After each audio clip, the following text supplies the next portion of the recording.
Soledotun Yusuf from Mava.tv. Welcome to our maiden interview series titled Q&A. We shall be discussing the issue of child abuse, which has become a national menace. National Survey on Violence Against Children 2014, published by the National Population Commission and UNICEF, called for action.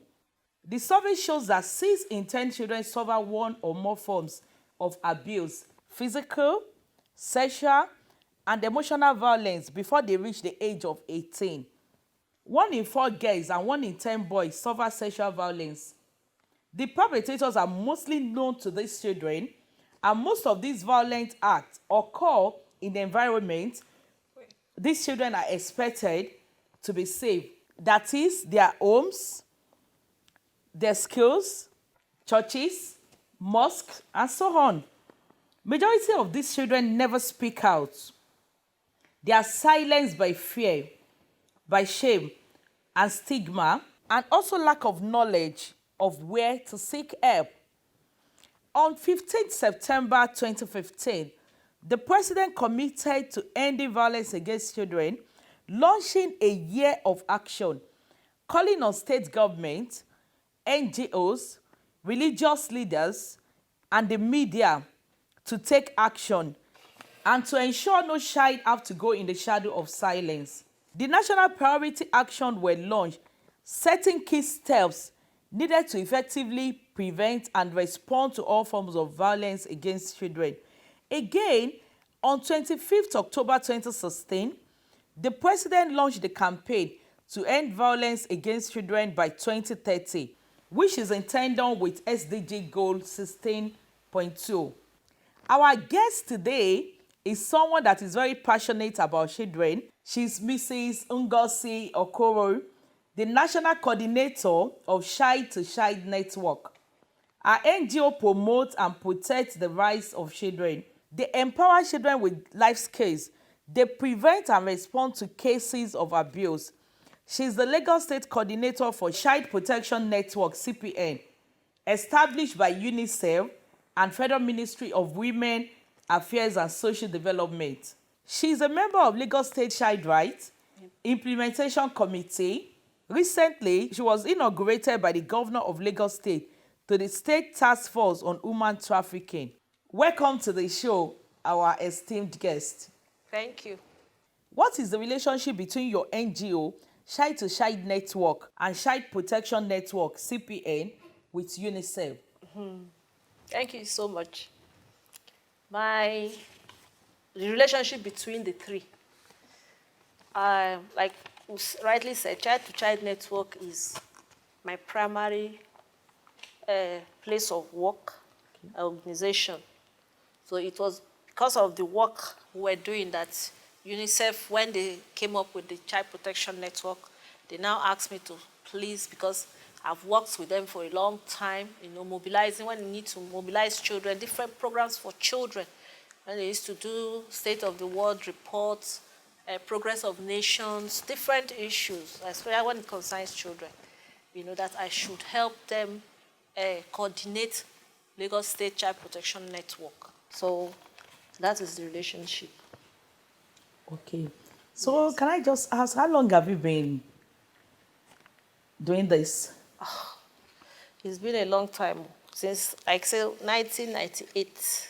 When I started as Child to Child Network, we have children as members. We're promoting the participation aspect of the rights of the child. Because in rights of the child, we have survival rights, we have developmental rights, we have protection rights, and then the participation. So Child to Child Network will promote the rights of the child, all the 4 clusters, but using the participation. Make sure that children participate in issues that concern them. When they learn, they are empowered, they go out to educate other children. In fact, we used to work with Speak Out, So the children go to NTA, National. Okay. Yes, it's NTA. The children go there to discuss issues of the rights of the child, educate their peers on the rights of the child. UNICEF came up with the idea of the Child Protection Network, bringing together different agencies with CSOs working in the area of child protection to come together, because it is better when you are together. Exactly. You know, getting different groups. Like in Child Protection Network, we have organizations who have shelters for boys, for girls. That's amazing. We have those who go to the streets to do rescue. Wow. We have those who provide, who do empowerment. So different, like when there is a case of child abuse, you will have to assess the child, the case, then whichever organization that you need, if it's a child that you need to take away from the place of abuse to a temporary shelter, you know, you have to take the child to a shelter, but through the ministry, because the ministry will do the placement. You put the child there while the case is on. Once the case is through, you now take the child, either return the child back to the house or reintegrate the child back with the family. So we also have lawyers, like we have OPD, is also a member of CPN. We have Association of Women Lawyers. Okay. We have a FIDA. Okay. We have National Human Rights Commission. We have Legal Aid Council. They are all members of CPN who give pro bono for the cases, you know, without charging. Yes, without charging. So we have the legal backing, you know, that once there is a case, they'll follow it up, you know, to make sure that the child gets justice. What are the key steps that were needed to effectively prevent and respond to all forms of violence against children as stated in the National Priority Action launched in 2015? Okay, the priority action end violence against children. You can see what I'm wearing. That was when this was given to us. After the president launched the reports in 2015, he asked other states that they should go to their states and also launch. Lagos State was the first state that launched in 2016, February 2015.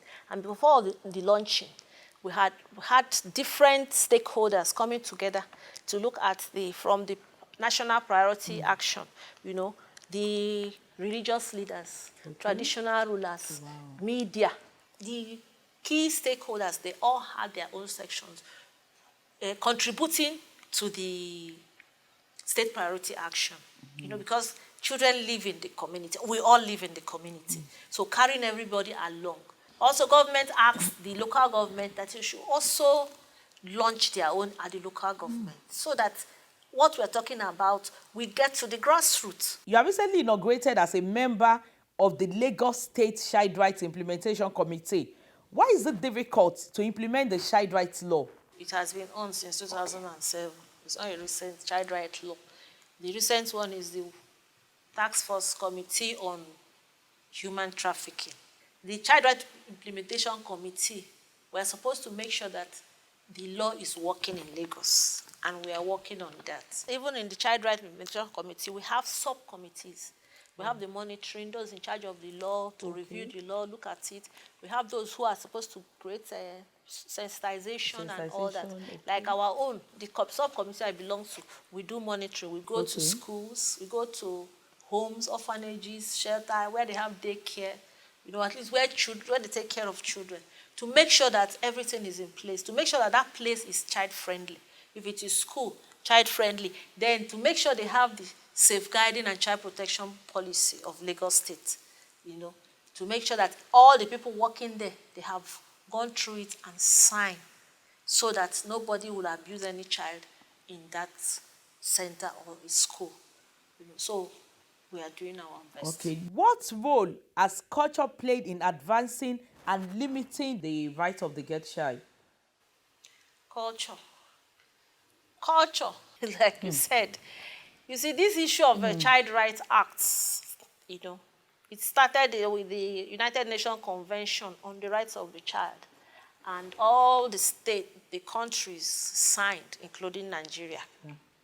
So when they signed, they came back, they said each continent should look at it from their continent point of view. So when Africa came back, Africa looked at the documents from African point of view. That was when they realized that there is need to add responsibilities of the child. So when they looked at it, they came up with the African Charter on the Rights and Welfare of the Child. Then Nigeria looked at it and came up with the Child Rights Act. Okay. So, step by step. Now Lagos look at it from Lagos' point of view. So like other states who have passed it, so they looked at it, there are some cultural, it's just like what we're saying. The Child Rights Act says that a child is any human being below the age of 18. And when you go to the north, this issue of child marriage, that's why we still have a lot of northern states that are yet to pass it. Because of that particular... The clause. Yes, there. We have this issue of child marriage. We have this issue of female genital mutilation. Before, at times when you look at city, you will say it is not happening, but it is still happening. Those that are from, in Lagos, you have Nigeria in Lagos. Everybody from the different tribes, they are here. Because there was a time we did a survey, I was part of it, going from house to house. In some homes, you still hear that my wife carried the child to the village to go and circumcise the child. I mean the girl child, because here I said you will not circumcise my child, but they will do it behind you.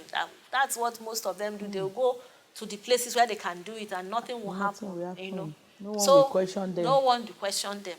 And the culture is really affecting it. But we thank God that our traditional rulers are listening. That's why we get them involved.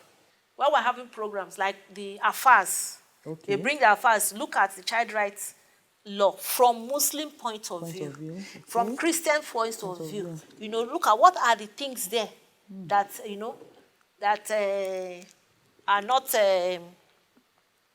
supposed to be there. So culture is playing their role, but thank God that we have the Child Rights Act, the Child Rights Law, and they are listening. Some of them are listening. Thank you very much, Madam.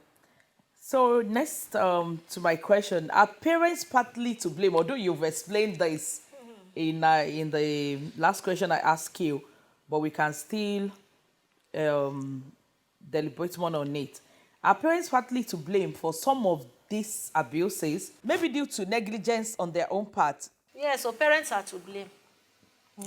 Most times parents are to blame. A child that is being abused by the father, sexually abused by the father, when it's reported, you see some women saying, "Don't spoil my marriage for me." You say, which marriage? If you are there, your husband has spoiled already. Yes, if you are there, your husband is not sleeping with you. Your husband is sleeping with your daughter. You think you are in a marriage. That's not marriage now. Some of them, they will not want to. They say, "I don't want any case at all. I don't want any case." And some of them too, they are the ones that abuse the children. Some of them use hot iron, on their children. It is wrong. Nobody is saying you should not discipline your child. But don't use those hard things to hit children. There was a boy that the father normally use electric wire to flog. So this boy ran away from home. We rescued him. By the time we finished rehabilitating him and want to take him home, the father was dead. So we had to start looking for the mother because they were not staying together again. Like I always tell parents, if you use this hand to discipline your child, you use this hand to draw the child back. You say, it's because you did this, that's why I did this. If you did not do it, I wouldn't have done that. It's not that I don't love you. I love you, but you have to behave well. So that tomorrow they will not say your father did not train you well. And like you said, the issue of like the house chores we're talking about is the parents that will not want their children. You see, most times we parents think we are smart. We will take in a house help. Yeah. It's the house help that we learn everything, be doing everything. We are training the house help. Exactly. Then your children are not being trained. Not being trained. The National Population Commission reports that less than 5% of abused children get the help they need because of lack of knowledge as to where to go. What is your take on that? Yeah, that was then. But now, at least we are training, educating children. We are creating awareness, you know, for them to know where to report and how to report. Like this pamphlet I have here, Okay. you know, is for children. We use it to we go to schools, you know, to talk to them. We have numbers that they can call. I tell you, there was a case somewhere in Ajegule. This girl, 11-year-old, somebody abused her sexually. She didn't tell her parents. She went straight to the police station to report, you know, because she was informed. So we've been doing that, trying to create awareness for children to be able to report. If the child has the information about your phone number, the child Yes. cannot, like they do in developed words that you call. They call. Okay. Yes, we all So have. We have hotlines too, and at times because you know your number is out there. At times Okay. they will flash you. You will Okay. call back, because that's what we always tell them, that if there's no credit, just flash. Call out the numbers for the audience. Okay, like for Child Protection Network, we have 070-8942-8326 or 080-6584-1438 or 080-6584-1438. We have DSVRT number, Okay. 081-3796-0048. 081. Oh, you have many numbers. Yes, we have I that think on you DSVRT. provide your hotlines, maybe 1 or 2 Then, lines. no, these are, you depends on who you want to have.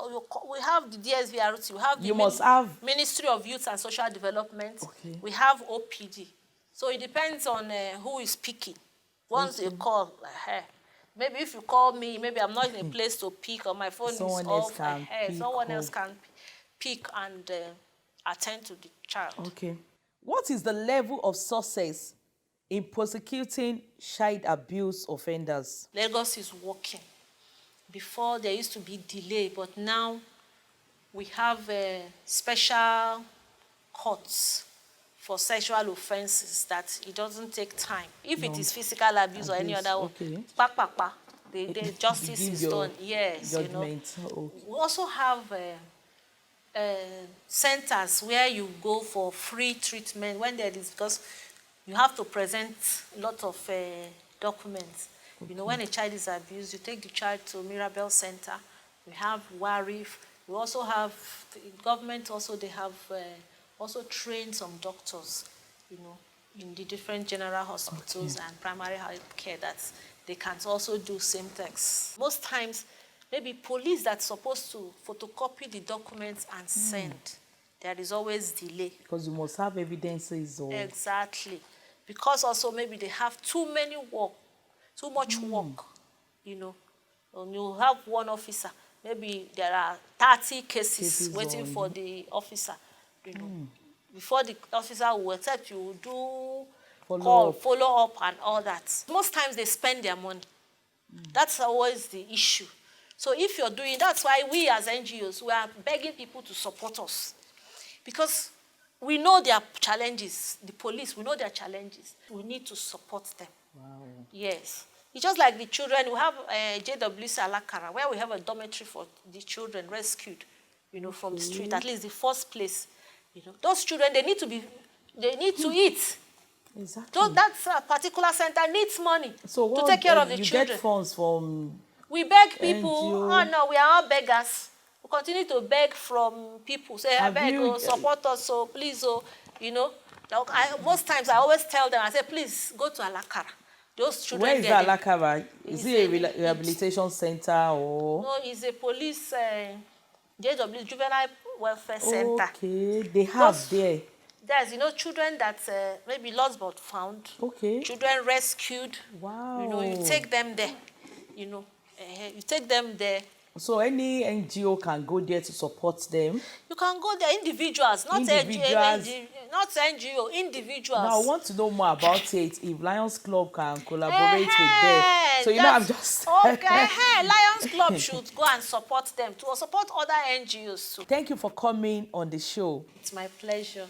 Until I come your way, with another exciting interview and guest. Thank you for watching. I remain yours, Soledotun Yusuf.